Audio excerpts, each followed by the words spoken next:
Parti, on y En va. direct sur l'île Mode.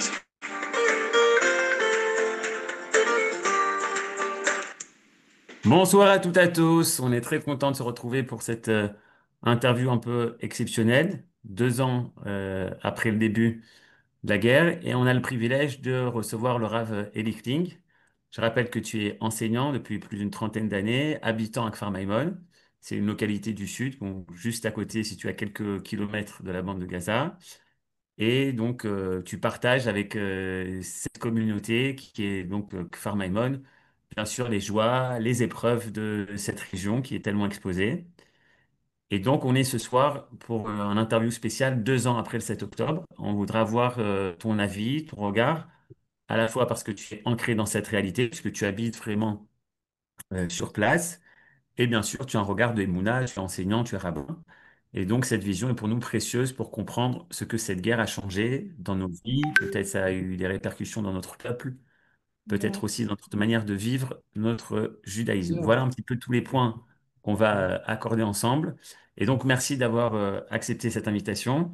Je sais que tu aurais voulu peut-être parler de Torah netto, mais je suis sûr que tu vas nous donner des paroles de Torah. En tous les cas, on est très content puisque depuis Tisha B'Av, on n'avait pas pu avoir tes enseignements. Première question très simple que je voudrais te poser. Finalement, on est à moins d'une semaine de cette fameuse journée du retour des 20 otages, des derniers 20 otages qui étaient encore vivants, qui étaient en captivité aux mains du Hamas. On a eu ce lundi, donc de Hoshana Rabbah, quelques minutes avant l'entrée de Simchat Torah, le discours de Bibi, le discours de Trump. On voyait ces familles, les otages qui revenaient les uns après les autres. Quelle image t'as peut-être le plus ému? Avec quelle image, avec quel sentiment tu ressors de cette journée tellement, je sais pas, pour moi, elle était historique. Elle était certainement historique, elle était magique. Elle était magique, elle était surtout, si tu veux, c'est le point d'orgue d'une grande émotion, comme quelque chose qui nous pesait depuis très longtemps, qui s'est libéré finalement. Et donc, aucun Israélien, aucun Juif, et à mon avis, aucun être humain n'aurait pu rester insensible devant le retour de ces otages et les retrouver avec les familles. La joie n'est pas totale, c'est-à-dire le moment est intense, le moment est prenant et historique. Surtout, je pense aussi parce qu'on n'y croyait plus, en fait. La vérité, c'est que la majorité d'entre nous n'y croyait pas. On pensait à la rigueur qu'on pourrait arriver à un truc partiel, avec de nouveau euh, une partie et puis une autre partie au compte-gouttes et encore et même quelques jours avant, c'est-à-dire l'opinion publique était très sceptique. Moi le premier, enfin je suppose qu'on était tous comme ça. Et en fait, ce qui a provoqué aussi cette explosion de joie et d'émotion, c'est aussi la soudaineté finalement avec laquelle tout ça s'est mis en place. Et je suppose aussi, certains diront que c'est pas un hasard, mais c'est le fruit d'une Ashgacha. Je suppose aussi que la coïncidence avec le calendrier a joué pour beaucoup. C'est-à-dire que le Simchat Torah de l'année dernière était un Simchat Torah comme les autres fêtes d'ailleurs qu'on a tous vécu. Donc je me rappelle que moi, mais c'est pas seul, on s'est un petit peu battu pour dire que On pour en avait parlé, il s'opposer. fallait faire un Simchat Torah encore plus joyeux que les années précédentes. Mais parce que ouais, c'est-à-dire l'année passée, Simchat Torah en particulier et les autres fêtes de réjouissance qu'on a tous vécues, je sais pas, du Pessah, Hanouka, etc. Mais toujours, je sais pas si tu te rappelles, il y a toujours cette petite question qui était sous-jacente. Est-ce qu'on peut, en pleine guerre, alors que des soldats tombent, des soldats, des otages sont encore là-bas, etc. Est-ce qu'on peut vraiment se réjouir? Est-ce que dans un monde de Emouna juive, est-ce que il n'y a pas des moments où les traditions de joie doivent se mettre un petit peu de côté, la lumière ne doit pas être aussi forte, etc. Bon, moi je faisais partie de ceux qui disaient que au contraire, que justement le but du terrorisme, c'était, comme son nom l'indique, de faire en sorte qu'on ne puisse plus vivre normalement et que justement une des réponses au terrorisme, donc c'était pas être déconnecté que de fêter les fêtes juives traditionnelles, mais c'était au contraire une sorte de réponse d'une autre forme. C'était pas la réponse guerrière, c'est pas la réponse militaire qu'on connaît, c'est pas la réponse diplomatique, mais c'est la réponse qui d'ailleurs est la même que chaque fois que quand on continue à venir dans dans les mariages, à célébrer des bar mitzvahs, etc. C'est-à-dire le fait que le peuple continue à vivre et essaie de vivre de la même manière, avec la même joie, même si évidemment en temps de guerre, on peut pas s'empêcher de penser on a tous, bon, c'est un petit pays, tout le monde a connu, tout le monde connaît quelqu'un qui soit a été blessé, soit malheureusement est mort, etc. Donc évidemment, il y a quelque chose en nous qui fait que ça ne peut pas être une joie entière, mais le peuple est vieux, le peuple est très vieux et on a connu tellement de périodes où le calendrier nous ordonnait de nous réjouir et la réalité autour de nous était tragique. Mais ici, Elie Wiesel dit qu'on a pu célébrer Rosh Hashanah en plein camp de la mort. Alors ça veut dire qu'on peut également célébrer Simchat Torah, même l'année dernière. Euh, mais bon, il y avait toujours cette question, est-ce que c'est pas indécent, etc. Il fallait le justifier. D'ailleurs, je te rappelle, et pour te montrer à quel point vraiment c'était soudain tout ça, je te rappelle qu'il y a encore eu une polémique le premier jour de Sukkot, donc c'est pas si loin que ça. D'accord. Le premier jour de Sukkot, je sais pas si c'était le premier jour de Ramadan, je sais plus trop, mais enfin c'était le 7 octobre en tout cas. Le 7 octobre, un certain nombre d'Israéliens ont décidé de se réunir sur la place des otages et de faire une sorte de cérémonie qui n'est pas vraiment officielle, puisque officiellement, l'État d'Israël, indépendamment des derniers développements, l'État d'Israël avait décidé qu'on célébrerait officiellement on commémorait les attentats non pas le 7 octobre, mais à la date hébraïque, c'est justement juste après Simchat Torah, le lendemain de Simchat Torah, Yisro Chag.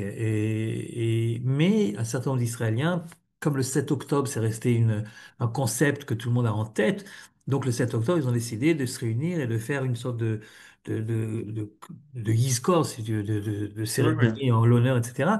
Et ça a été donc une initiative qui est une initiative citoyenne, c'est pas une initiative de l'État. Ça a été relayé en direct par toutes les chaînes importantes de télévision, sauf la chaîne qui est dite de droite et plus traditionnaliste, Oui. ce qu'on Ouais. appelle ici la 14, À 14. qui, elle, a décidé de commencer son JT par un Chag Sameach, ils ont même chanté Vesamach Tabech Chagecha, etc. Et ça fait un scandale, en tout cas, ça a déclenché une polémique. Comment est-ce que vous osez vous déconnecter, etc. J'ai vu quelqu'un qui disait, un type qui dit pas toujours de bêtises, un type qui a l'habitude de commenter les événements et qui disait, mais enfin, je comprends pas. On dit bien dans la Gada de Pessah qu'on n'a pas le droit de se séparer de la communauté, et que celui qui s'en sépare, on dit ça à propos du rachat de la Gada, celui qui se sépare, Ouais. il fait quelque chose de très très grave. Comment est-ce qu'ils ont osé, etc. Et la vérité, c'est que cette polémique d'abord montre que 3 jours avant, on n'y était pas encore du tout, c'est-à-dire on ne pensait pas du tout que ça serait fait. Et puis toujours cette idée, est-ce qu'on peut pas? Et je comprends, moi je partage donc, je viens de le dire, l'opinion de ceux qui pensent qu'il fallait au contraire continuer à se réjouir au moment où il fallait se réjouir, même dans les circonstances actuelles. Mais je comprends très bien l'opinion inverse. Je respecte l'opinion inverse qui dit, mais Rav on ne pas, Kling, c'est quelque chose ça avec c'est d'autres. du passé, ça c'était Simchat Torah dernier. J'aimerais peut-être, comme je t'ai posé comme question, est-ce qu'il y a pour toi dans cette journée, il y a eu un moment, peut-être une phrase, une image qui t'a plus marqué? On a tous été marqués par beaucoup de sentiments, beaucoup de choses qu'on a vues ou qu'on a entendues. Est-ce qu'il y a eu pour toi Oui, moi je une pense chose que qui t'a plus parlé à toi personnellement? Je pense que là où j'ai vraiment craqué au niveau émotionnel, c'est lorsque j'ai vu les images de Akafot Sniot à la Nova. Le matin C'est- même, c'était le Rav Shmuel Eliaou qui a organisé ça. Donc, c'est-à-dire pas Kafot Shinot, pas celle de Hoshana Rabbah. non, je crois que c'est la Akafot Sniot, si je me souviens bien. C'était Il le y a eu les deux. Motsei Simchat Torah, où des milliers de jeunes sont arrivés sur la Nova et sont mis à danser. Comme si ce slogan qui était on continuera à danser, on dansera à nouveau, etc., venait de se réaliser réellement 2 ans jour pour jour après. Les chansons n'étaient pas les mêmes que les qu'il y a 2 ans au même endroit. C'était Ouais. un petit peu différent, l'ambiance était différente, les gens qui étaient là-bas n'avaient pas le même look obligatoirement. Quoique j'ai vu qu'il y avait des gens d'un peu toutes sortes de kippotes, y compris des kippotes transparentes, comme on dit. Mais enfin, malgré tout, on voyait que c'était un rassemblement où la Emouna avait une place centrale. On en reparlera peut-être tout à l'heure Ouais. de l'effet que ça produit sur le réveil de la Emouna en Israël. Et ça, ça m'a beaucoup touché. Enfin, tout m'a touché, évidemment, mais Ok. ça en particulier, parce que c'était la conjoncture à la fois du moment, c'était la même date et du même lieu. Et lorsque tu te retrouves au même endroit et à la même date, c'est que dans le judaïsme, le calendrier, on a l'habitude de dire qu'il est circulaire. C'est pas que on progresse de manière linéaire d'année en année, mais en fait, c'est comme si on revenait à chaque fois sur place. Et donc, de revenir sur place à la fois au niveau du temps et à la fois au niveau de l'espace, c'est quelque chose qui m'a beaucoup, beaucoup ému. Tu Alors, vas me dire, mais bon, pourquoi tu n'étais pas là-bas? C'est une bonne question, mais de quoi tu te mêles, quoi? je n'ai pas posé la question. Tu me tends la perche pour une autre question. On sait que dans le calendrier juif, amène ces fêtes, ces moments de deuil comme Tisha B'Av ou ces moments de joie comme Sukkot. Mais on a vraiment eu le sentiment que le calendrier israélien, donc de ces années 2023-2025, nous amenait également cette même chose, c'est-à-dire qu'à 2 ans jour pour jour, ou à quelques heures près, on vivait une chose et son contraire, c'est-à-dire que les otages sont revenus, Trump est arrivé, et c'était assez marrant sur les chaînes d'infos, il y avait Trump d'un côté qui atterrissait, de l'autre côté tu voyais les otages qui sortaient, le discours à la Knesset, on avait quand même l'intuition juive qu'il y avait un clin d'œil de l'Éternel, que c'était pendant les mêmes heures, 2 ans après, jour pour jour. Certains diront oui, mais c'est à cause de Bibi, l'autre diront c'est à cause de Boubi, l'autre diront c'est à cause du prix Nobel que Trump voulait absolument, donc il fallait. On a quand même l'intuition qu'il y a un clin d'œil de l'Éternel. Oui, et c'est pas Qu'est-ce la que tu première dis sur fois. cette Peut-être que juxtaposition? tu as raison, mais c'est pas la première fois que ça arrive dans l'histoire récente d'Israël. Cette fois-ci, c'était vraiment frappant, c'est-à-dire le rapport, la coïncidence était troublante. Mais je te rappelle que la guerre de Kippour a commencé à Kippour et depuis d'ailleurs la guerre de Kippour, chaque Kippour, y compris d'ailleurs les derniers Kippour qu'on a passés, mais enfin un peu moins parce qu'il y avait autre chose de plus actuel, mais les derniers Kippour, les 50 derniers Kippour, en Israël en tout cas, ont toujours été marqués par ce qu'on appelle un Cheshbon Nefesh. Alors, Kippour, ça a toujours été le moment du Cheshbon Nefesh, le moment de la remise en question, évidemment, c'est Personnel l'essence et même de national. Kippour. Mais tout à coup, c'était une manière de se remettre en cause qui dépassait la simple tchouva individuelle qui est traditionnelle à Kippour, et ça devenait une sorte de faire le point au niveau national, où est-ce qu'on en est, etc., etc. Et les journaux, ça fait 50 ans, les journaux qui sortent la veille de Kippour sont pleins de cette analyse, de cette introspection collective, etc. Donc c'était le cas pour Yom Kippour. Je me souviens également que pour la guerre des 6 jours également, de manière un petit peu moins précise, mais le fait que ça a éclaté une semaine, que Jérusalem a été libérée une semaine avant Shavuot, et qu'à Shavuot, donc une semaine après, c'était la première fois qu'on a pu monter sur le Har HaBayit et qu'on a pu se rendre en fait au Kotel, parce que pendant quelques jours, c'était encore difficile. Et puis, la première fois où le peuple, pas seulement les soldats, mais le peuple a pu rentrer au Kotel et sur le mont du Temple, à l'époque, il n'y avait pas encore tous ces trucs de est-ce qu'on peut pas, c'était l'enthousiasme général et donc les choses n'étaient pas encore suffisamment mises claires. Et ça a été un Shavuot spécial. C'était le Shavuot habituel la rencontre entre le mariage entre Ouais. Dieu et son peuple prenait tout d'un coup, à cause de la guerre de 6 jours qui venait de s'achever, une dimension différente. Donc, ce que je veux dire, et la même chose avec Yom Ha'atzmaut. Yom Ha'atzmaut, finalement, c'est juste après Pessah. C'est vraiment juste après Pessah. C'est-à-dire que Ouais. on est encore dans l'ambiance de cette fête de la liberté. D'ailleurs, quand Pessah se termine, on n'en a pas fini avec la liberté, puisque justement on compte les jours qui nous séparent de la liberté spirituelle de Shavuot. Donc vous avez ce Yom Ha'atzmaut qui tombe une semaine après Pessah, qui est la libération physique du peuple, et vous avez Yom Yerushalayim, qui se trouve une semaine avant Shavuot, qui est la libération spirituelle. Et donc, ce que je veux te dire, c'est que c'est vrai que là, on est en train de vivre un moment historique, donc évidemment, un moment biblique, mais que c'est pas la première fois que ça arrive dans l'histoire contemporaine d'Israël. C'est ça que je veux dire. C'est sûr. Et que ce que fait en fait Israël dans son histoire, qu'il le veuille ou qu'il le veuille pas d'ailleurs, puisque ce sont des choses qu'il en général il n'a pas souhaité, c'est des choses qui lui sont arrivées, c'est qu'il redonne une autre dimension à des notions, en particulier du calendrier, qui existaient depuis longtemps, mais qui trouvent tout d'un coup une profondeur différente et une approche différente. Et c'est peut-être ça également, la Géoula. La Géoula, il y a des textes très clairs sur, par exemple, les jours de jeûne qui deviendront des jours de fête, etc. Donc, la période, par exemple, on parlait il y a un instant de la période entre Pessah et Shavuot, c'est une période qui, à l'origine, était une période de joie intense, puisque c'était entre la libération physique et la libération spirituelle, et qu'on compte les jours comme quelqu'un qui est impatient d'arriver au don de la Torah. Et puis, à cause de ce qui s'est passé dans l'histoire juive, c'est devenu entaché par le deuil des élèves de Rabbi Akiva, de Bar Kokhba, etc., etc. Et donc, il y a des périodes il y a des choses qu'on ne doit pas faire, etc. Et donc, cette période qui était censée être une période de joie a été devenue attristée par les événements historiques qui sont arrivés plus tard. Et là, on a l'impression que dans cette période de Géoula d'Israël, cette période, par exemple, retrouve petit à petit l'esprit qu'elle avait eu à l'origine. Donc, tout Alors, ça, c'est peut-être ça. pardon? Si je continue dans ma réflexion, si je vais un petit peu plus loin, on a comme l'impression que ce Simchat Torah 2023, il y avait vraiment quelque chose qui s'était brisé, qui s'était fracassé, qui s'était bouleversé. Et l'impression que ce dernier Simchat Torah, il y a une semaine, on avait justement fait cette réparation, ce tikkun, d'une certaine manière, que cette boucle qui a été brisée en 23, finalement, on a envie de dire la boucle est bouclée, mais tu vois, avec quelque chose, avec une dimension spirituelle, historique.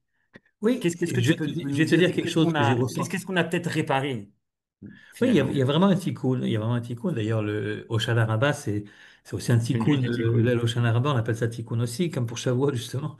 C'est pas pour rien. Donc, il y a une sorte de réparation. Mais ce que moi j'ai ressenti au Simchat Torah de l'année dernière, à un moment, je me suis dit, donc, bon, évidemment, j'ai écrit et j'ai dit ce que j'ai dit tout à l'heure, c'est-à-dire qu'il fallait se réjouir et qu'il fallait pas laisser nos ennemis euh, nous briser nos fêtes, etc. Et malgré tout, je me suis dit, c'est quand même bête que c'est arrivé à Simchat Torah, parce que voilà, une fête qui était vraiment uniquement de joie, il n'y a rien d'autre à Simchat Torah que la joie de pouvoir terminer un Sefer Torah et le recommencer. Et que finalement, je me suis dit, dans les prochaines années, le Simchat Torah qu'on va célébrer, il sera toujours avec un énorme Yizkor, où on sera obligé de se rappeler, etc., de ce qui s'est passé, parce qu'on ne peut pas faire autrement. Et là, cette année, je me suis dit, non, finalement, tu vois, Simchat Torah, il est redevenu, on n'oubliera pas évidemment ce qui est arrivé il y a 2 ans, mais le fait que c'est cette année-là, à Simchat Torah, que les choses se sont changées pour le bien et pour la joie, ça nous permet de retrouver un Simchat Torah joyeux tel qu'il aurait toujours dû rester. Et malgré tout, une profondeur. Il y a Khan Porat, je crois, qui disait la chose suivante. Il disait que, à propos de Simchat Torah en général, il disait que il pourrait y avoir cette impression, bon, on termine le Sefer Torah et le même jour, quelques minutes après, on reprend Bereshit. On termine les Devarim, les Nekol Israël et on reprend tout de suite Mhm. Bereshit. Et tu pourrais, en voyant ça, tu pourrais te dire, bon, ben alors, c'est une sorte de travail de Sisyphe, une sorte de routine, on termine quelque chose, on recommence la même chose, la même chose, la même chose, la même chose. Qu'est-ce qui se cache derrière? Il disait non, c'est pas uniquement quelque chose de circulaire, comme on l'a dit tout à l'heure, mais c'est comme une vis qu'on fait rentrer à l'intérieur de quelque chose. C'est-à-dire à chaque fois que tu fais un tour supplémentaire, tu t'enfonces un peu plus. C'est-à-dire que c'est pas que tu reviens exactement à la même chose, mais on te force à faire à activer tes capacités de ce qu'on appelle la hitrachut, tes capacités de te renouveler. Et même si tu lis le même texte exactement, tu le lis pas avec les mêmes yeux que tu as lu l'année dernière. Bien Et je sûr. ressens très très fort ce sentiment-là que les fêtes que nous sommes en train de vivre, que ce soit Simchat Torah ou que ce soit donc les autres fêtes dont on a parlé, c'est comme si on revivait ce que tout juif doit revivre depuis des années, mais avec une profondeur supplémentaire, avec une dimension supplémentaire qui donne un côté différent sur des concepts qui sont des concepts que nous avons depuis 3500 ans, quoi. Et il y a quelque chose de très spécial ici, de très fort et qui, moi, m'émeut énormément finalement. Parce que bon, on parle souvent de Hashgacha, de présence divine dans l'histoire collective, en tout cas du peuple, si ce n'est dans l'histoire individuelle de chacun d'entre nous, mais en tout cas dans l'histoire collective du peuple. Mais même si on le dit, on le redit, c'est pas toujours évident de le voir. Et lorsque arrive un moment où ça semble vraiment évident, ça fait chaud au cœur, quoi. On se dit, Ouais, tiens, c'est sûr. on est quand même Même dans la si je... bonne, on est quand même en train de vivre quelque chose dans la bonne direction, c'est ça qu'on se dit. Même si on comprend pas tout, et pourquoi ça devait passer par là, etc. Mais enfin, on sent bien que ça nous dépasse et qu'on est pris dans un tourbillon divin qui nous amène quelque part. On ne sait pas trop, mais enfin, on est confiant que c'est certainement vers quelque chose de mieux que ce qu'on a connu jusqu'à présent. Et donc, c'est très enthousiasmant. Et d'ailleurs, ce que je viens de dire maintenant, même si c'est pas toujours exprimé de cette manière-là, c'est ressenti par énormément de juifs à travers le monde, pas seulement en Ouais. Israël. Et ça explique ce réveil d'une identité juive qui était plus ou moins chez certains d'entre nous en Ah, veilleuse et qui tout à coup reprend un éclat particulier. Et d'ailleurs alors justement, provoque une aléa on va également. en parler. On va essayer de parler un petit peu de ça. Moi, justement, j'ai essayé de dire que cette année de ce Simchat Torah-là, il y avait un certain tikkun, il y avait une certaine réparation qui a été faite. Mais en fait, moi, je l'explique, c'est-à-dire qu'il nous a fallu un travail bah, sur le terrain, c'est-à-dire nos soldats, un travail politique, géopolitique, etc. Mais qu'il a fallu en fait faire un travail intérieur, que le Ham Israël, qui habite en Israël et même à l'extérieur, a dû faire pendant ces 2 années un travail intérieur sur lui-même pour réparer justement quelque chose qui avait été brisé en 2023. Est-ce que toi, tu vois aujourd'hui des choses, justement, tu as parlé peut-être d'identité juive, est-ce que tu vois des changements identitaires ou des midotes, des qualités d'être ou des choses qui ont apparu, qui ont rejailli et qui, en fait, c'est d'une certaine manière, grâce, entre guillemets, à ces 2 ans, que le peuple juif n'est plus le même en Simchat Torah 2023 et il est différent aujourd'hui en Simchat Torah 2025. Il y a, il y a un certain nombre de choses que tout le monde sait de manière instinctive et qu'on répète à chaque fois qu'on le peut dans les drashot, etc., sur l'importance de l'unité d'Israël, le danger de la désunion, et qui est pas seulement, quand il s'agit des Juifs et d'Israël, c'est pas seulement parce que, comme dans tout autre peuple et tout autre pays, l'union fait la force, et donc plus on est unis, mieux ça va, et moins on est unis, et ça c'est une sorte de banalité qui est vraie universellement. Mais on sait que en Israël, il y a quelque chose de très spécial au niveau de cette unité-là. Je vais en dire un mot dans un instant, si tu le permets.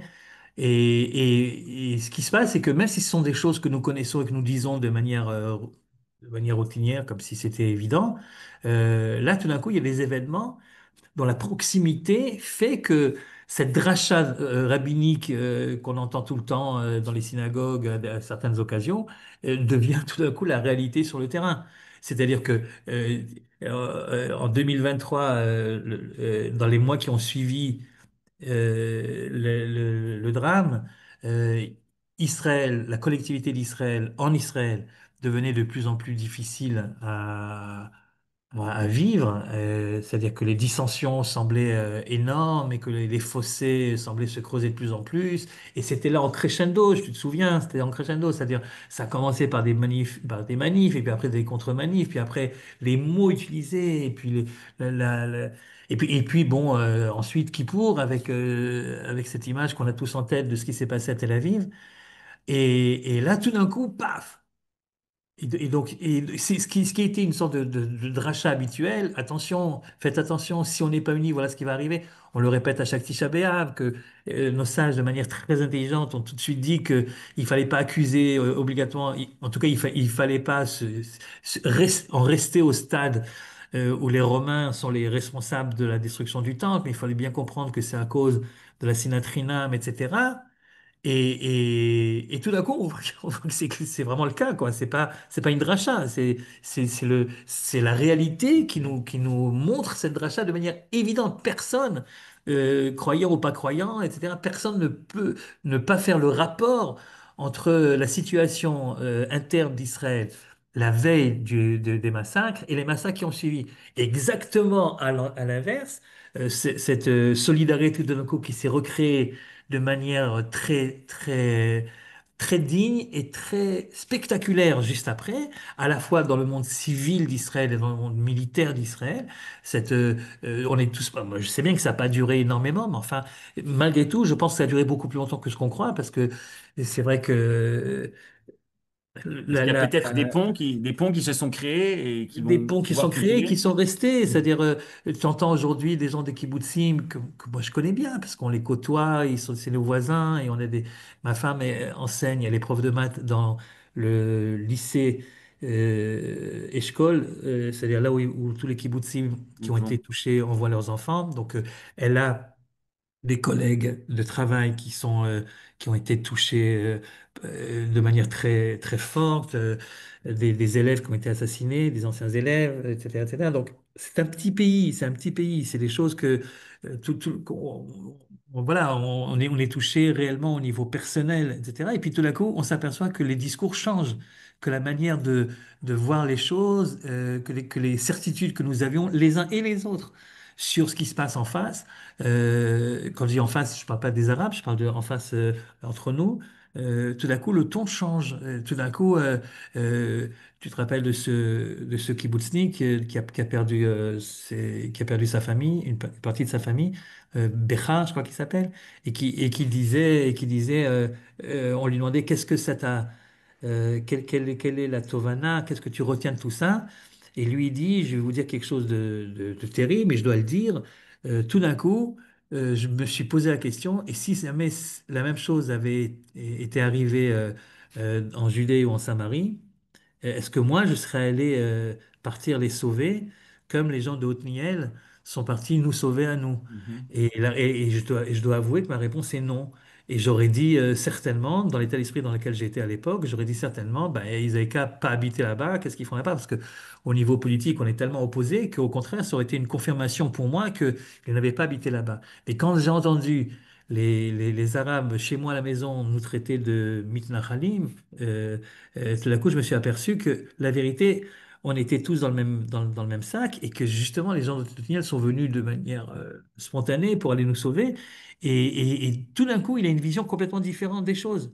Alors, bon, c'est un exemple. Il y en a d'autres. Alors, je sais bien qu'il y a d'autres qui ont gardé les mêmes stéréotypes en tête, mais je pense que dans la majorité du peuple, il s'est passé quelque chose qu'on ne pourra pas facilement effacer. On ne peut pas revenir en arrière. Il y a toujours des gens, évidemment, dont c'est finalement la raison de vivre, je parle au niveau politique, qui vont exacerber les différences pour pouvoir obtenir tel ou tel avantage au niveau politique. Mais au niveau de la majorité des gens, c'est ça aussi, il faut faire attention. C'est-à-dire, si je te dis où en est la société israélienne aujourd'hui, quels sont les ustensiles que tu as devant toi pour juger? C'est la presse. C'est la presse qui Ouais. rapporte ce qu'elle a envie de rapporter. Mais la vérité, heureusement, qu'à côté de la presse qui rapporte ce qu'elle a envie de rapporter pour son agenda à elle, il y a la réalité sur le terrain, il y a les khayalim qui reviennent du front et qui te racontent cette solidarité incroyable qui dépasse les clivages politiques, etc. Et je pense que c'est ça surtout qui nous a marqué. Si tu me demandes qu'est-ce qui a vraiment changé, je pense que, et c'est pas de la naïveté optimiste, mais je pense que réellement sur le terrain, on s'est rendu compte de manière beaucoup plus forte à quel point la désunion était dangereuse et à quel point au contraire la solidarité était notre seule chance finalement de pouvoir survivre dans cette région du monde. Toda Rabba Rafti, je pense aussi, tu disais justement que chacun a son agenda politique, que ce soit certains journaux ou certaines chaînes de télévisées ou certains hommes politiques. Mais puis il y a aussi ce que nous on fait, c'est-à-dire des citoyens, des gens qui font un Zoom, des gens qui écrivent des posts sur Facebook et qui sont parfois plus proches du peuple et qui arrivent aussi à réveiller les consciences, à sortir de ces clivages et à créer des ponts, à se parler. Mhm. D'accord, ouais, c'est ça. Bon, et puis bon, il y a d'autres. Je sais pas si tu as envie qu'on parle de ça également, mais il y a d'autres. D'autres phénomènes bon, la vérité c'est toujours un peu compliqué comme on est encore à l'intérieur de l'événement, c'est difficile de prendre du recul et d'essayer d'analyser de manière objective des choses qu'on est encore en train de vivre, qu'on n'a pas encore suffisamment de recul pour ça. Il n'empêche que l'histoire des otages, par exemple, a montré du doigt aussi une grande différence entre les différents secteurs de la société israélienne. Et en fait, c'est une sorte de débat que je pense la plupart d'entre nous avons à l'intérieur de nous-mêmes. Et si on voulait résumer ça en un mot, ça serait dans cette relation entre la collectivité, le collectif et le Et l'individu. particulier, qu'est-ce qui est le plus important finalement? Est-ce que est-ce que le bien de l'individu est supérieur au bien de la collectivité, oui ou non? Et cette affaire Mhm. des otages, avec également ces différentes récupérations d'un côté comme de l'autre, avec également ces deux formes, finalement, on a bien vu qu'il y avait deux formes de réaction des familles des otages elles-mêmes, des familles qui pensaient comme ça, des familles qui pensaient autrement. Le peuple lui-même était divisé sur quels sont vraiment les buts de la guerre? Est-ce que c'est au même niveau qu'il faut les placer ou bien à partir du moment où le Hamas nous fait comprendre que les deux buts, c'est-à-dire l'écrasement du Hamas et la libération des otages, au bout d'un moment, on a bien vu que c'était ou l'un ou l'autre et que c'était très difficile d'arriver aux deux en même temps. Alors là, tout d'un coup, nous avons tous été sommés de faire notre choix. Et derrière ce choix, qui est un dilemme Cornélien. cornélien, ouais, d'accord, un dilemme dramatique. Derrière ce choix, il y a cette idée qui n'est pas nouvelle, qui est la tension qui existe dans le judaïsme, qui existe dans le judaïsme profond. La tension entre l'individu, ce qu'on appelle le prat, et la collectivité, et toujours cette idée de qui doit se sacrifier pour qui? Est-ce que vraiment, lorsqu'il faut choisir entre les deux, euh, euh, comment est-ce qu'on doit choisir? Et c'est très facile quand on a une position claire sur ce sujet, et je suppose que nous sommes beaucoup à en avoir une, c'est très facile de dénigrer l'autre côté en disant l'autre côté n'est pas juif. C'est-à-dire de dire par exemple les slogans qui ont été très rapidement jetés et répétés, libérer les otages à tout prix, les libérer maintenant, que si on libère pas les otages, il y a pas de véritable victoire, que la seule victoire qui compte c'est celle-ci, ce qui signifie en fait, comme c'est tellement important et c'est plus important que tout le reste, alors quel que soit les accords qu'on nous proposait, il fallait accepter. Quelquefois, c'était vraiment des accords de reddition totale, quoi. Et, et, et, et tu peux penser le contraire, tu peux dire que, ben non, pas du tout. La collectivité et sa survie est plus importante que la vie de certains individus, euh, même si c'est des individus qui représentent Olam ou Umlo, chacun évidemment, mais Mhm. avec toute la difficulté, il faut choisir la survie de la collectivité. Alors, même si tu penses comme ça, tu peux pas annuler complètement l'autre idée. Et je pense que la même chose de l'autre côté. C'est-à-dire qu'en fait, ces deux manières, on a bien vu qu'elles étaient différentes et qu'elles s'opposaient et pendant ces 2 années, ces deux manières de voir les choses, finalement, c'est parce que dans chacune de ces deux manières, il y a une part de vérité.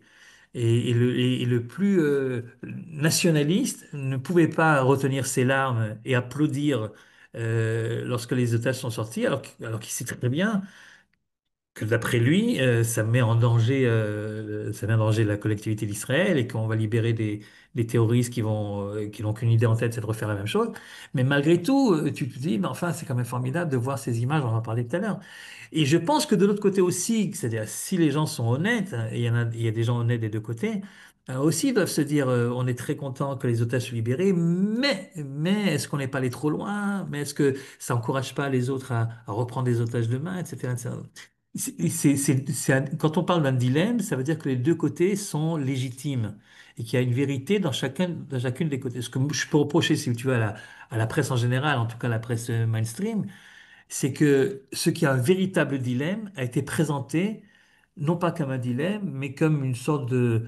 il y avait une opinion qui était légitime et qui était Légitime, reprise tout le délégitimer temps, et l'opposant l'autre n'était pas politique légitime ou... du tout. C'est-à-dire quand tu osais dire le contraire, tu étais traité de tous les noms. Bon, ben ça, c'est le problème qu'on a avec la presse israélienne, et d'ailleurs, je crois la presse en général en Occident, quoi. Mais la presse Mhm. israélienne en particulier, où il y a une forme de délégitimisation de ce qui correspond à l'agenda. Il y a un des journalistes connus, donc Segal, Amit Segal, qui disait, il a attendu, il s'est retenu, il a attendu gentiment que les otages soient libérés, pour dire qu'il trouvait quand même curieux que les otages qui étaient régulièrement invités sur le plateau de télévision appartenaient pratiquement tous à 90% à un agenda et pas à l'autre. Alors qu'il y avait d'autres otages qui étaient peut-être moins nombreux, mais enfin qui étaient tout aussi importants et qui disaient le contraire. Donc oui, Alors, il y a un vrai dilemme et oui, ça repose des questions qui sont des questions qu'on n'a pas réellement traitées, c'est-à-dire on n'a pas tranché.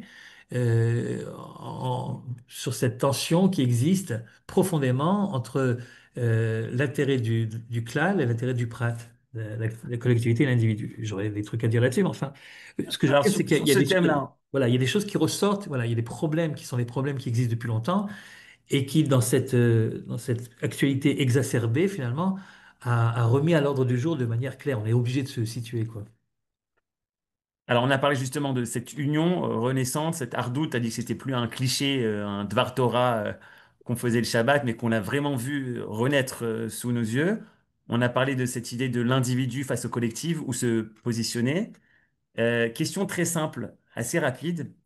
Un personnage que toi tu as découvert pendant ces 2 ans, une personnalité que peut-être tu ne connaissais pas, que tu as pendant cette guerre a découvert, mais pendant que tu réfléchis, moi justement je voulais te parler de Tzvika Mor, puisque Tzvika Mor c'est lui qui a fait le Forum Tikva, et il a été interrogé hier, et on lui a posé cette fameuse question plusieurs fois. On lui a dit, mais toi en fait t'es un lâche quoi, t'es pas un vrai papa. Tu étais prêt à laisser ton fils pour pouvoir gagner la bande de Gaza, prendre du terrain, éradiquer les terroristes, mais tu es un père indigne, tu n'as aucun sentiment de papa. Et en fait, ce qu'il a répondu, moi, ça m'a bluffé. C'est-à-dire, il a répondu, mais il a dit, vous n'avez pas compris. Moi, je fais passer euh, le Ham Israël et l'État d'Israël au-dessus. Mais vous me regardez comme un fou. Mais en réalité, c'est ce que font tous les parents qui envoient leurs enfants à l'armée. Et c'est ce que font tous les soldats qui sont prêts à laisser leurs parents, ou parfois leurs femmes et leurs enfants, font passer le Ham Israël et l'État d'Israël avant leur vie particulière, leur famille, leurs enfants, etc.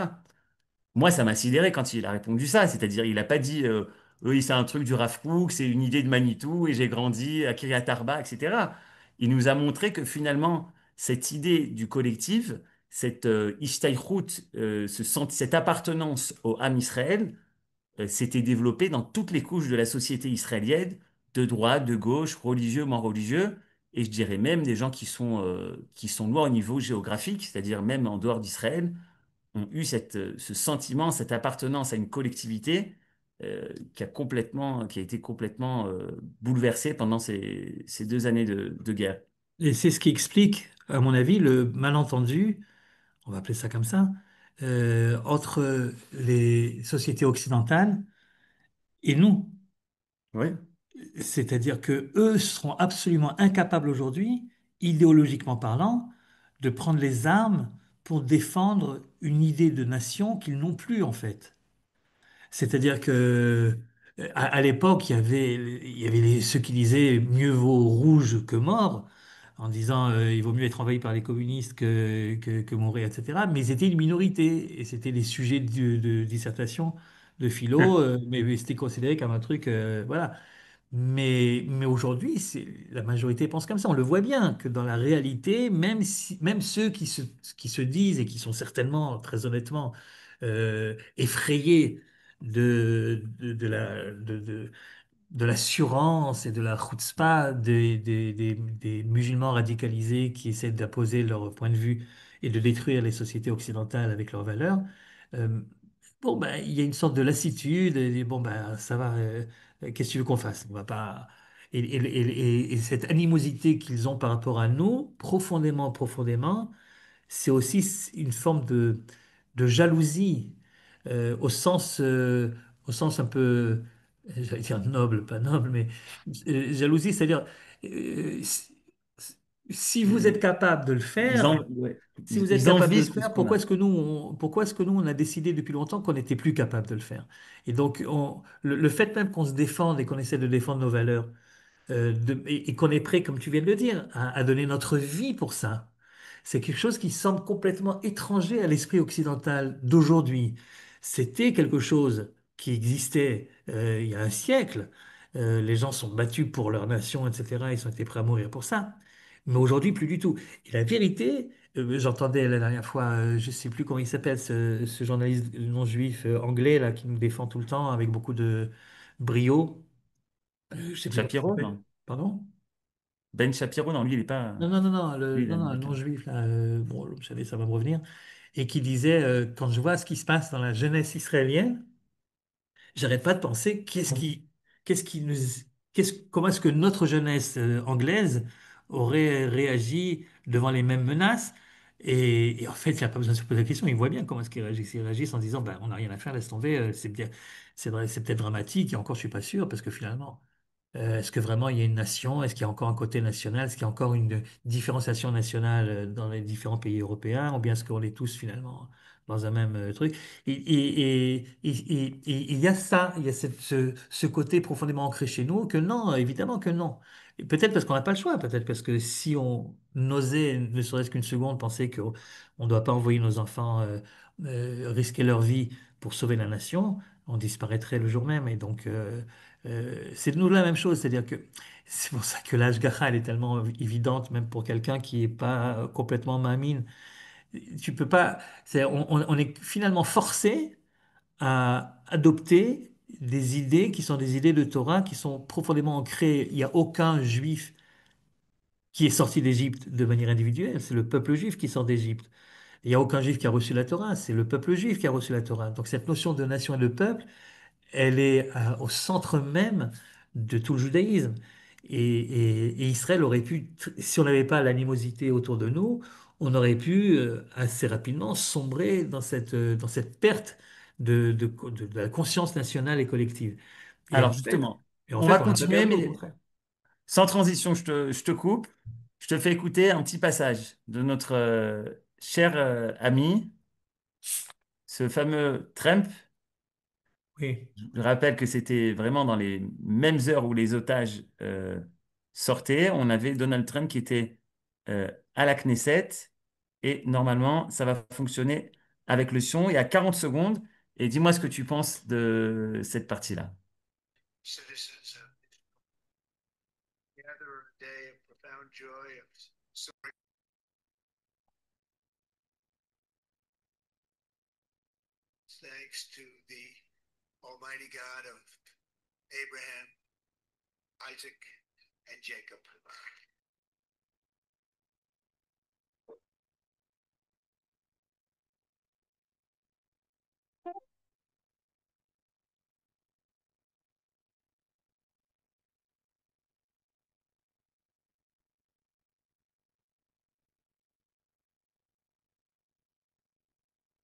Voilà, on vient de voir l'ouverture du discours de Donald Trump à la Knesset.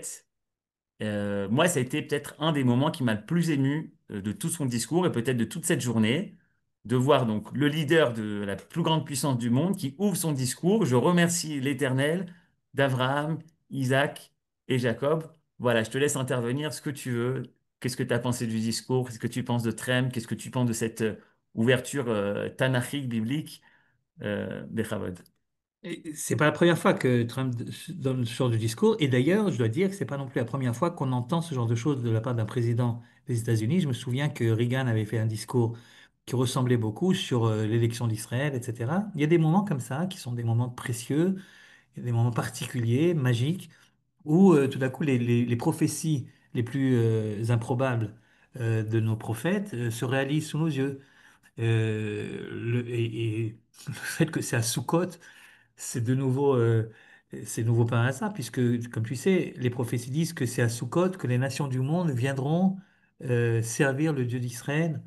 Euh, et le fait qu'il représente en effet la plus grande puissance du monde, et commence son discours à la Knesset par un remerciement au Dieu d'Abraham, Isaac et Jacob, il y a en effet quelque chose de magique en fait. On devrait pouvoir tous s'arrêter là, réfléchir à ce qu'on vient d'entendre et comprendre à quel point on est en train de vivre une période très particulière. Bon, Ouais, mais moi, comme la j'ai dit, réaction aussi, j'imaginais pas que tout le monde allait se lever. Ça veut oui, dire alors que, voilà. Ouais, les gens se lèvent et applaudissent. Bon, tu me diras, ils sont levés, ils ont applaudi à plusieurs reprises après aussi, ouais, mais bon, il y avait des ouais, moments que c'était logique d'applaudir. ouais. C'était des Ouais. clashs. Et J'ai là, fait tout d'un coup, sortir comme tous si les ça otages. Bon, réveillait, ouais, comme si ça réveillait quelque chose de profond. Mais je pense aussi parce qu'ils étaient surpris qu'ils commencent comme ça. Donc, ça les a surpris. Donc, sans trop réfléchir, quoi, instinctivement, ils ont dit, ouais, c'est formidable. Et ils ont manifesté ça par cette standing ovation. Mais il y a en effet quelque chose de particulier. Maintenant, il faut évidemment relativiser tout ça. C'est-à-dire, ils représentent une partie seulement des Américains. On sait d'où il vient, on sait quels sont ses soutiens là-bas. Ce sont des gens qui sont très croyants, des gens qui pensent que le retour je parle des évangélistes, etc., des gens qui pensent qu'ils sont des millions à penser comme ça, que le retour d'Israël sur sa terre, c'est un pas vers la Géoula. Donc on croirait entendre, en effet, tu as raison, le Rav Kook ou le Rav Aviner au Manitou à ce moment-là, quand on les entend parler, jusqu'à la phrase d'après, où ils te disent quel est leur but ultime, mais ça, c'est un autre problème. ouais. Mais c'est vrai qu'il est là en tant pas seulement il représente pas, par son titre, il représente la nation américaine, mais par ses origines et ses soutiens, il représente une partie seulement, importante, enfin une partie seulement de la société américaine, et évidemment qui ne représente pas non plus les autres occidentaux qui le considèrent comme on sait qu'ils le considèrent. Mais justement, j'allais dire, le fait justement euh, qu'il représente qu'une partie, le fait que ce soit lui qui a été choisi, élu et qui vient parler, parce qu'une fois que tu es nommé président, tu es président de toute l'Amérique, et en fait président du monde libre, hein, le chef du monde libre, que tu le veuilles ou pas, que tu l'apprécies ou pas, évidemment que ça a en hébreu on appelle ça une amira, ça porte. Et la vérité, c'est qu'il y a tellement d'événements qui se succèdent, qui sont historiques, qu'on n'a pas de temps, ce que je disais tout à l'heure, on n'a pas le temps de s'arrêter sur ce genre Donc je te remercie d'avoir mis le focus là-dessus, parce qu'en effet, c'est un moment particulièrement important pour nous du discours et birlal de ce qui se passe ces derniers jours. Merci, Juste, Rafking. Peut-être ah oui, encore une question ou deux, encore un sujet. Mais comme on est en direct, moi, j'aime bien si les gens ils ont des questions par écrit ou par oral. Donc, on va dire qu'on a encore 10 minutes, un quart d'heure. Est-ce qu'il y a des gens qui veulent réagir, poser une question au Rafking? Vous pouvez ouvrir votre micro. Alors moi, je vais parler, on a commencé un petit peu à en parler. Tu as dit finalement, on ne peut pas ne pas voir, ne pas ressentir que c'est un moment historique, qu'il y a quelque chose qui se passe. Mais comme tu l'as dit, en fait, c'était pas un moment, en fait, c'est une période, quoi. C'est 2 années qui sont complètement d'un autre imprévu. ordre, d'un Ouais, autre d'un autre ordre. monde, ouais. On peut pas dire miraculeuse parce qu'il y a eu tellement de désastres aussi, mais avec la guerre d'Iran qui dure 12 jours, des choses d'un autre ordre. Euh, et qu'est-ce que toi tu vois au niveau de cette idée de retour vers la Emouna? On voit les reportages, on voit les jeunes de Tel Aviv qui mettent des tzitzit. Moi, ce qui m'a surpris énormément cette année, c'était les slichot. Les slichot au Kotel, j'ai guidé bah, presque une quinzaine de fois. C'est-à-dire que, je ne sais pas si tu te rappelles, mais il y a encore 4 5 ans, il y avait 5 soirs sur les 30 qui étaient les slichot merkaziot, c'est-à-dire il y a les haut-parleurs, le grand rabbin, le petit rabbin, une fois c'est le Rav Shmuel, une fois c'est le Rav Eliaou, une fois c'est le Rav. Là, c'était tous les soirs. Tous les soirs, c'était. Et puis après, je me suis dit, qui sont ces bonhommes? J'ai été avec un copain, j'ai dit, comment je peux savoir qui sont ces gens-là? Et tout simplement, j'ai regardé le nombre de kippas blancs, c'est-à-dire le nombre de kippas, tu sais, que tu as au cotel, quoi. Et je me suis rendu compte qu'il y a 5 6 ans, c'était pas comme ça. Il n'y avait pas autant de kippas blanches, c'est-à-dire des gens qui, naturellement, au jour le jour, euh, ne mettent pas la kippa. Qu'est-ce que tu penses? Qu'est-ce que toi tu sens, puisque tu es habitant en Israël, tu es enseignant, comment tu vois ce réveil des consciences de foi, de Emouna? Est-ce qu'il est passager? Est-ce qu'il témoigne de quelque chose de plus Il aurait profond? été, à mon avis, il aurait été passager si ça avait été une chouva classique. C'est si tu voyais ces gens-là devenir religieux au sens classique du terme. C'est-à-dire qui commencent à mettre les films tous les jours, qui mettent une kippa, qui commencent à étudier, etc. Mais le grand phénomène auquel on assiste et qui est nouveau, c'est une sorte de troisième voie entre la laïcité et l'orthodoxie. Et c'est ces gens qui ont, tu parlais tout à l'heure de ceux qui ont un tzitzit, talit katan, mais ils sont talit katan, mais ils n'ont pas de kippa. Et ça, c'est nouveau. C'est-à-dire, en général, quelqu'un qui met un talit katan, c'est quelqu'un qui a obligatoirement une kippa sur la tête. Et là, c'est un phénomène très nouveau et c'est un phénomène très symbolique. J'ai entendu aujourd'hui même, il y a quelques heures, le témoignage d'un des otages libérés, et je ne me rappelle plus de son nom, mais c'est pas Pas grave. Omer Shem Tov? Oui, c'est Omer Shem Tov. Ouais, c'est ça. Et tu l'as entendu? Je Euh, crois que je l'ai vu il y a 2 ou 3 jours et il a été reposté par ah, quelqu'un. je l'ai vu aujourd'hui. Et il a raconté comment, quand il était tout seul, enfermé dans une cellule très petite et dans un noir, une obscurité totale, comment il parlait à Dieu. Mhm. Mais contrairement à ce qu'on aurait pu croire, c'est pas le genre classique de quelqu'un qui est dans le malheur, qui commence à s'adresser à Dieu en lui faisant des prières, en lui demandant de le sortir de là, supplier, etc. Ce qui arrive assez régulièrement dans des cas graves où tu es dans une situation où tu vois pas de sortie, etc. Et là, lui, il disait, mais il le disait avec tellement d'authenticité, de naturel, etc., que c'était vraiment émouvant, quoi. Il disait, non, mais moi, j'ai pas fait du tout. J'ai pas demandé une grande voiture, j'ai pas demandé de sortir d'ici, j'ai pas. Non, je me suis dit, mais j'ai tout simplement parlé avec lui. Et au lieu que je me pose la question comment moi j'allais, je lui ai posé la question que les gens ne posent pas en général à Dieu. Je lui ai demandé, et toi, comment tu vas? Comment tu vas? Comment tu as vécu, comment t'as vécu cette journée? Comme ça, je lui ai dit, comment tu as vécu cette journée? Est-ce que je peux faire quelque chose pour toi? Dis-moi ce que je peux faire. Et il dit que depuis qu'il est sorti de captivité, de temps en temps, il retrouve ces moments d'intense intimité avec son Créateur. Un type qui n'a pas de kippa sur la tête, hein, un bonhomme un kibbutznik, etc. Mais il regrette de ne pas les retrouver de manière plus longue, etc. Et je suis persuadé que ce genre d'expérience-là, c'est pas quelque chose qui va disparaître, ni de lui, ni de la plupart de ceux qui ont vécu ce genre de choses. C'est pas seulement lui, c'est les soldats, c'est les gens qui étaient à Nova qui en sont ressortis. Et puis chacun connaît chacun, etc. Donc ils racontent ce qu'ils ressentent au plus profondément, et c'est ce qui explique. Mais je vais te dire que ça aussi, finalement, quand on est un peuple tellement vieux, il n'y a rien qui peut être réellement un précédent qui n'a jamais eu lieu avant. Et je pense que ce retour, euh, aujourd'hui, comme on vient de le dire, c'est un retour un peu différent. C'est pas exactement un retour, c'est un retour avec une autre dimension. Mais cette volonté de comprendre davantage qui on est, ça arrive très, très régulièrement au peuple juif dans des moments graves.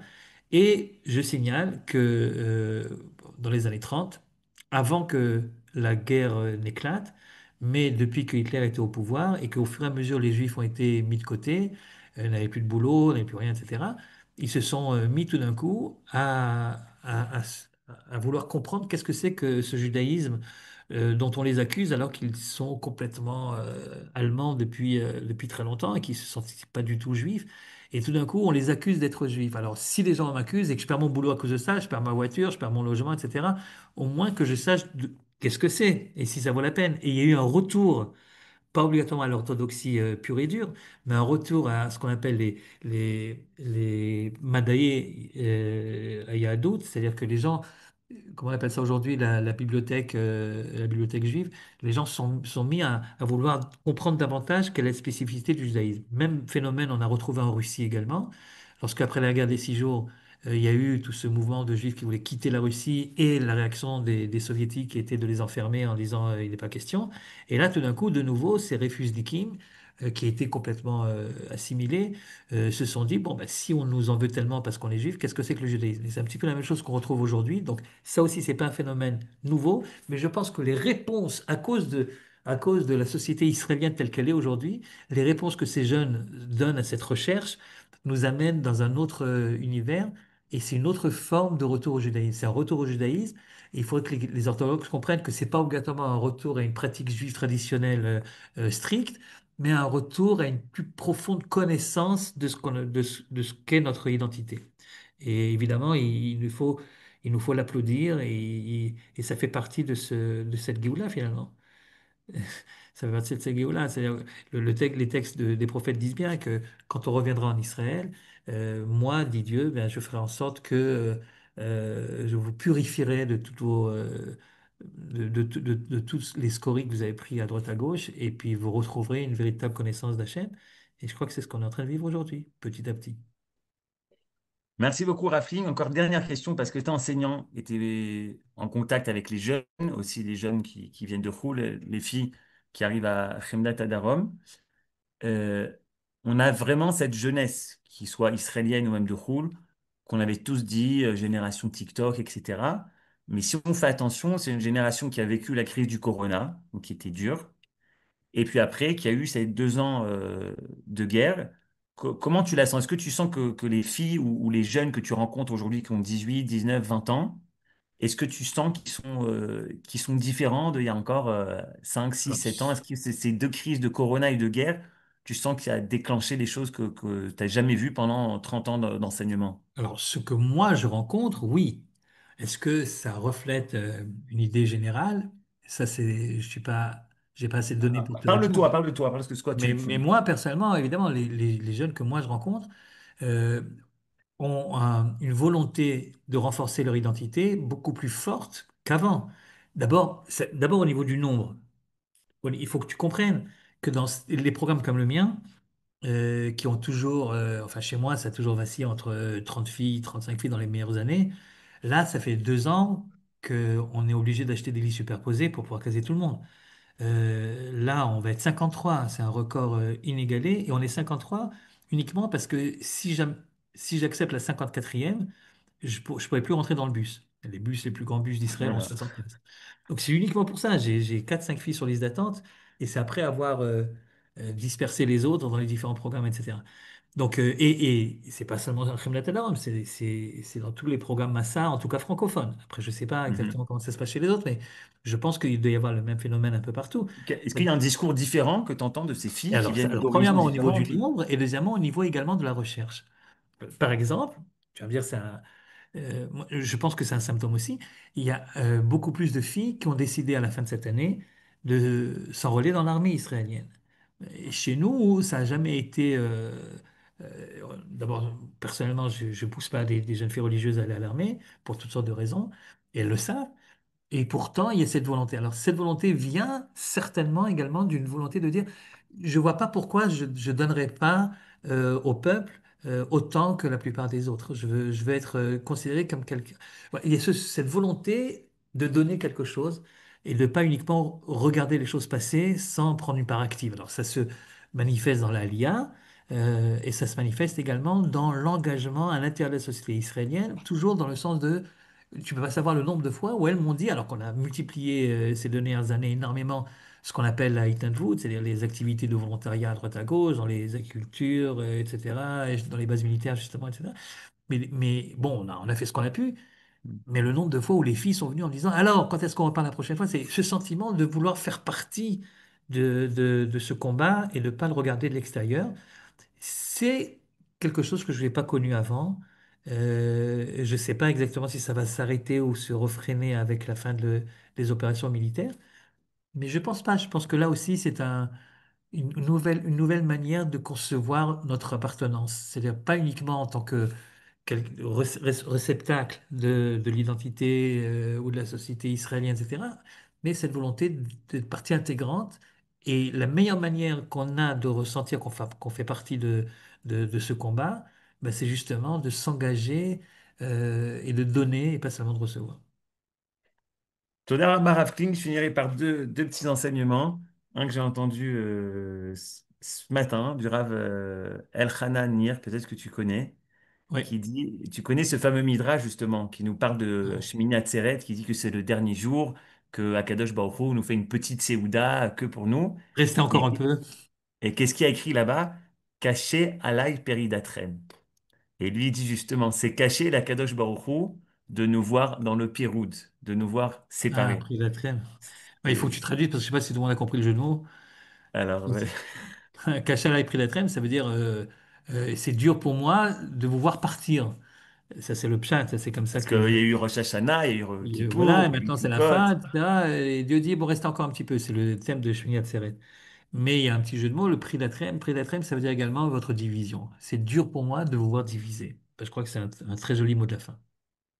Et le dernier, c'est celui que Tzvika Mor, il a dit hier quand il a été interviewé. Il a dit, Veshavu banim likvunam, c'est bien sûr le fait que mon fils Ethan soit revenu à la maison. Mais il a dit clairement, Veshavu banim likvunam, j'appelle tous ceux qui ne seront pas encore en territoire israélien de venir, de prendre l'avion et de venir Et c'est un grand mettre, monsieur, ce poser Tsikama. ses valises. Hein? C'est vraiment un grand monsieur, ce Tsikama. Ouais, ouais. Vraiment. Tov, Toda très Rabba, bien. vous n'avez pas été très réactif, mais vous pouvez quand même sur le chat, sur le YouTube, mettre des commentaires. Toda Rabba à toutes et à tous. Merci beaucoup, Afli.